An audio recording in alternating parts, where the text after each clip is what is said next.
Good day everyone, I am Shalami A. Esariha, and for today's video, I will tackle about the derivatives of trigonometric function. Now, what is trigonometric functions? It is a function such as the sine, cosine, tangent, cotangent, secant, or cosecant of an arc or angle, most simply expressed in terms of the ratios of pairs of sides of a right-angled triangle. Now, let's go to the formula and derivative of trigonometric function. So, in derivative of trigonometric function, there are 6 formulas that you need to remember. First is the derivative of sine x is cosine x. Second, the derivative of cosine x is negative sine x. Third, the derivative of tangent x is secant squared x. And the derivative of cotangent x, the cofunction of tangent, is cosecant squared, but with negative sign. And the derivative of secant x is equal to secant x tangent x. And lastly, the derivative of cosecant x is negative cosecant x cotangent x. So, have you noticed something? Have you noticed that the derivative for every function, particularly those that start with c, this one, the cosine, the cotangent, and the cosecant, they all have negative signs. And also, have you noticed the similarity between tan and cotan? This one. The derivative of tangent is secant squared. And the derivative of cotan is negative cosecant squared. And secant and cosecant are also similar. This one and this one. The derivative of secant is secant and tan. And the derivative of cosecant is negative cosecant and cotangent. So, there are some similarities or pattern. So, if you know the formulas in the left side, this side, you can easily figure out what's on this side.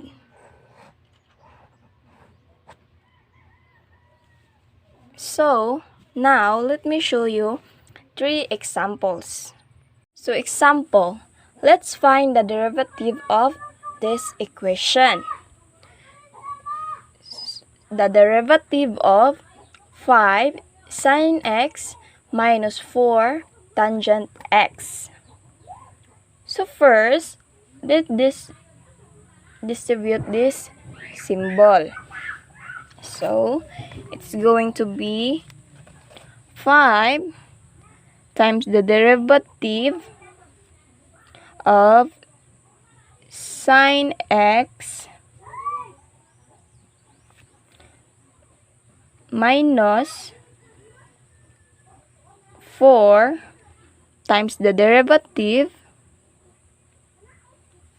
of tangent x.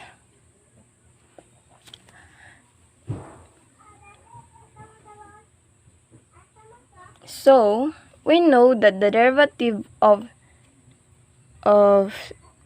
sine is positive cosine,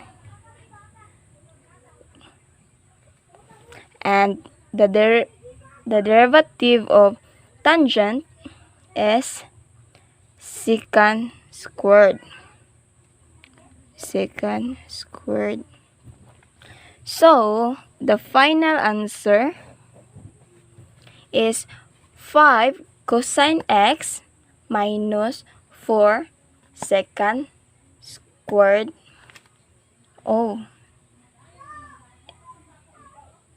X. We forgot the x. So that's the first example. Now, let's go to the second example. So, we have the derivative of 8 secant x minus 5 cosine x.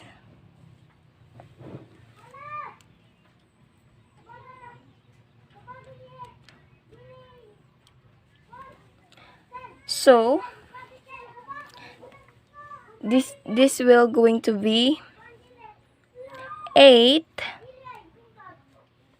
times the derivative of secant x minus 5 times the derivative of cosine x. Now, so the derivative of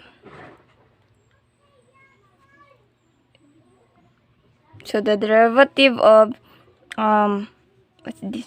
So the derivative of secant, that's going to be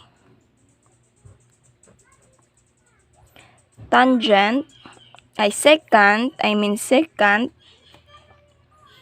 x tangent x, right?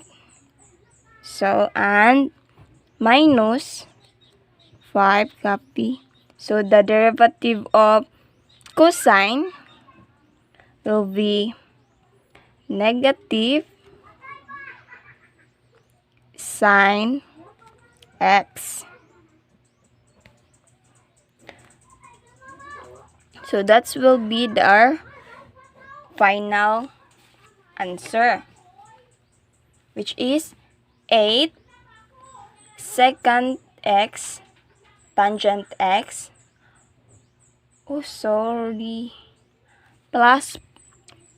Plus din siya.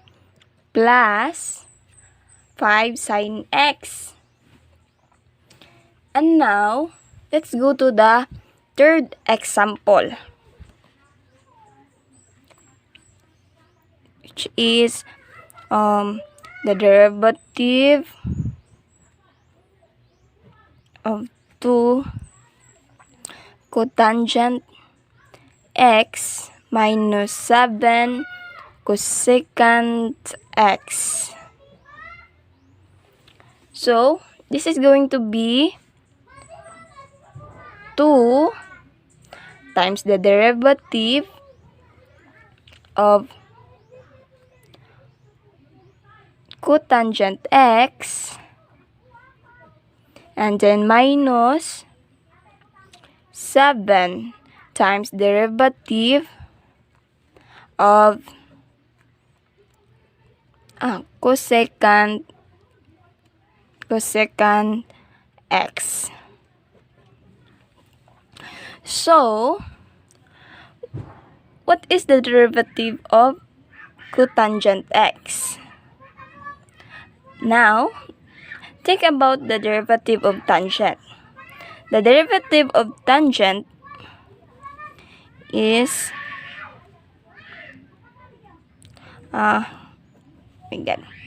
so the derivative of cotangent is secant squared. So, the derivative of cotangent is gonna be cosecant. Oh my god, I forgot again.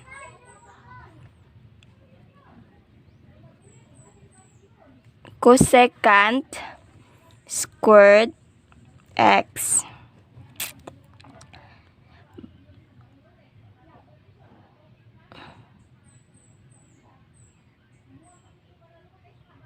But because we have c, it's going to be negative cosecant x.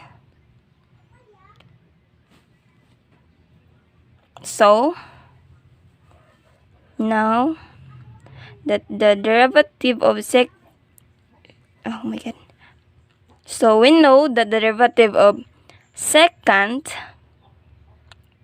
is secant tangent. So, the derivative of cosecant will be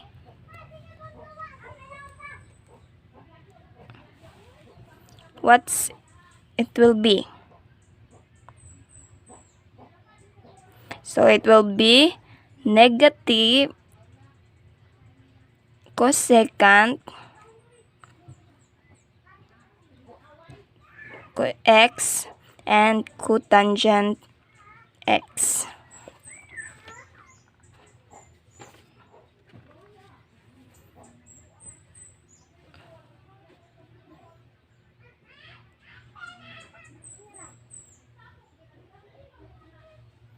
So, you will need to know the derivative of sine, tangent, and secant.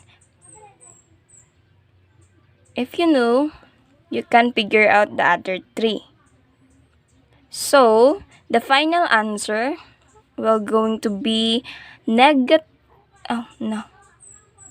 It will become negative.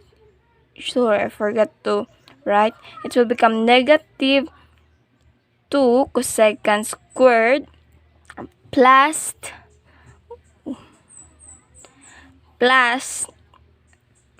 7 cosecant x and cotangent x. And that's all. Thank you for listening. I hope you learned something. Thank you.